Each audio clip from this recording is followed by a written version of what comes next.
Hai teman-teman, pernahkah kalian berbelanja dengan harga yang besar dan membayarnya dengan tunai seperti mobil, motor, atau handphone? Tentu saja kalian akan membawa uang jumlah yang banyak dan itu sangat merepotkan.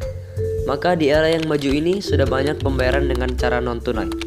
Akan tetapi tidak sedikit rakyat Indonesia yang tidak mengetahui pembayaran non-tunai, bahkan tidak peduli. Kali ini kita akan membahas sedikit tentang alat pembayaran. Alat pembayaran terbagi dua, yaitu tunai dan non-tunai. Tunai terdiri dari uang kertas dan logam. Tunai yaitu transaksi pembayaran dilakukan langsung atau nyata menggunakan uang kertas atau logam. Akan tetapi, jika kamu mempunyai uang yang banyak, akan merepotkan untuk dibawa ke sana kemari. Oke, jika kamu mempunyai media untuk membawa seperti mobil, tapi bagaimana kalau kamu dirampok atau hilang? Transaksi tunai memiliki risiko besar untuk itu, maka ada pembayaran non-tunai. Untuk memudahkan kamu bertransaksi hanya menggunakan kartu atau kertas. Yang pertama adalah kredit transfer. Kredit transfer adalah perintah mentransfer uang pinjaman dari bank atau kredit ke orang yang dituju. Yang kedua adalah debit transfer. Debit transfer adalah perintah mentransfer uang dari rekening atau uang milik sendiri kepada orang yang dituju. Bahkan kamu bisa menggunakan mobile banking yang ada di smartphone-mu untuk bertransaksi lebih cepat, tepat, dan di mana saja. Berikutnya kita membahas tentang sistem pembayaran. Sistem pembayaran merupakan sebuah sistem yang mencakup seperangkat aturan, lembaga, dan mekanisme atau cara yang dipakai untuk melaksanakan pemindahan dana, uang, guna memenuhi sebuah kewajiban yang timbul dari sebuah transaksi atau kegiatan ekonomi. Sistem pembayaran berevolusi dari yang paling sederhana menuju ke paling kompleks seperti hari ini. Kita tahu, awal manusia muncul, sistem pembayaran dilaksanakan dengan barter, yakni bertukar dari satu barang dengan barang lain.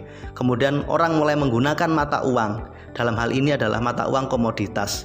Kemudian sistem berkembang, akhirnya orang menggunakan uang kertas. Dan hari ini kita mengenal berbagai sistem pembayaran yang kompleks, mulai dari sistem pembayaran uang tunai, uang giral, sampai dengan sistem pembayaran digital.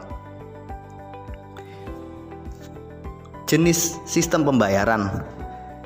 Sistem pembayaran terbagi menjadi dua kelompok besar. Pertama, sistem pembayaran tunai. Yang kedua adalah sistem pembayaran non-tunai.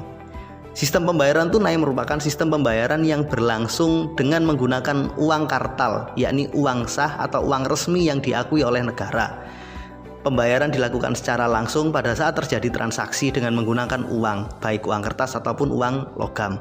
Sedangkan sistem pembayaran non-tunai merupakan sistem pembayaran yang menggunakan uang non-tunai atau uang selain uang kartal atau uang yang lebih sering kita sebut sebagai uang giral. Bisa berupa dengan menggunakan sistem digital ataupun non-digital. Peran Bank Indonesia dalam sistem pembayaran.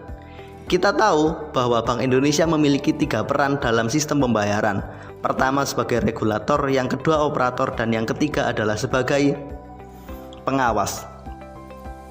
Dalam konteks peran sebagai operator, Bank Indonesia lebih berperan dalam sistem pembayaran non-tunai. Mengingat dalam sistem pembayaran tunai, tugas Bank Indonesia hanyalah mencetak uang dan memastikan bahwa uang yang beredar adalah uang yang sah. Dalam sistem pembayaran non-tunai, Bank Indonesia menyediakan berbagai fasilitas yang dapat digunakan oleh lembaga perbankan untuk melakukan transaksi keuangan agar berjalan dengan lancar. Secara umum, transaksi tersebut dibagi menjadi 2 kelompok besar.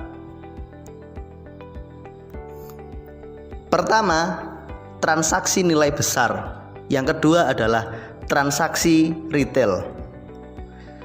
Transaksi nilai besar memiliki karakteristik bahwa transaksi yang bersifat penting dan urgen atau segera harus dilaksanakan. Nilai transaksi ini adalah lebih dari 1 miliar dalam satu kali transaksi. Transaksi ini melibatkan individu ataupun korporasi yang melakukan aktivitas keuangan yang membutuhkan layanan yang cepat. Terkait dengan transaksi ini, BI memiliki beberapa layanan, misalkan BI RTGS, BI SSSS, dan BI ETP. Ketiga layanan tersebut merupakan layanan yang disediakan oleh Bank Indonesia untuk memperlancar aktivitas transaksi nilai besar ini.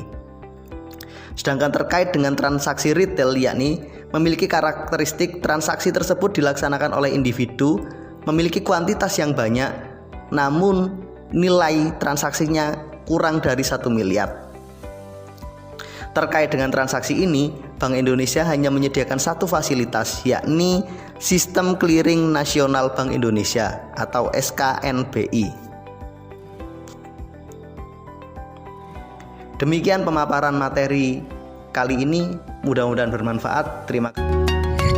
Bank Indonesia bersama Industri Sistem Pembayaran Nasional memiliki cita-cita untuk meningkatkan efisiensi ekonomi nasional melalui gerakan nasional non-tunai, yaitu kebijakan meningkatkan penggunaan transaksi pembayaran non-tunai yang memperhatikan aspek efisiensi, keamanan, keandalan, inklusif, dan mengutamakan kepentingan nasional. Transaksi non-tunai solusi untuk aktivitas ekonomi yang lebih baik. Penggunaan tunai yang masih tinggi memiliki konsekuensi terhadap biaya ekonomi masyarakat yang besar. Dengan transaksi non-tunai, biaya ekonomi tersebut dapat menjadi lebih hemat dan perputaran uang pun lebih cepat. Karena transaksi non-tunai memungkinkan fleksibilitas, efisiensi, keamanan, dan kemudahan. Untuk mewujudkan gerakan nasional non-tunai, BI mengejawantahan dalam perannya sebagai operator, sebagai penyelenggara sistem pembayaran melalui sistem BI RTGS, BI SSSS, dan SKNBI. Perizinan sebagai pintu masuk industri sistem pembayaran yang baik dan kredibel. Regulator menerbitkan ketentuan dan kebijakan yang terkait dengan sistem pembayaran. Pengawasan yang memastikan sistem pembayaran yang aman, efisien, andal, dan memperhatikan aspek perlindungan konsumen. Fasilitator yang memfasilitasi industri pembayaran untuk lebih inovatif dan sinergis dalam mengembangkan sistem pembayaran yang sesuai dengan kebutuhan masyarakat. Hasil dari kolaborasi Bank Indonesia dengan industri sistem pembayaran nasional untuk mendorong transaksi non-tunai yang telah dirasakan selama ini, antara lain Self-Regulatory Organization yang menjadi cikal bakal kemandirian industri sistem pembayaran nasional, upaya penciptaan standar nasional kartu ATM debit untuk meningkatkan keamanan dan efisiensi industri ATM debit, inisiasi awal interkoneksi ATM melalui kolaborasi dua pelaku utama nasional, interkoneksi jaringan ATM nasional,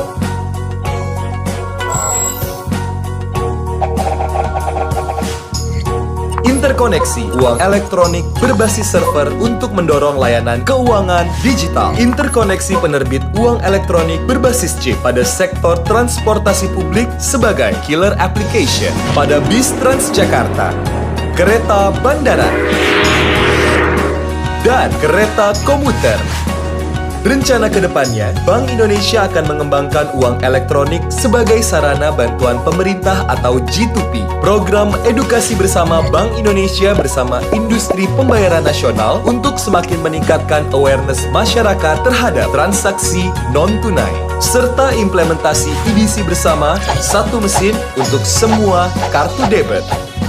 Era kemajuan teknologi dan globalisasi merupakan tantangan bagi Bank Indonesia agar selalu meningkatkan keamanan, efisiensi, penguatan, dan interkoneksi sistem pembayaran yang dapat dinikmati oleh masyarakat.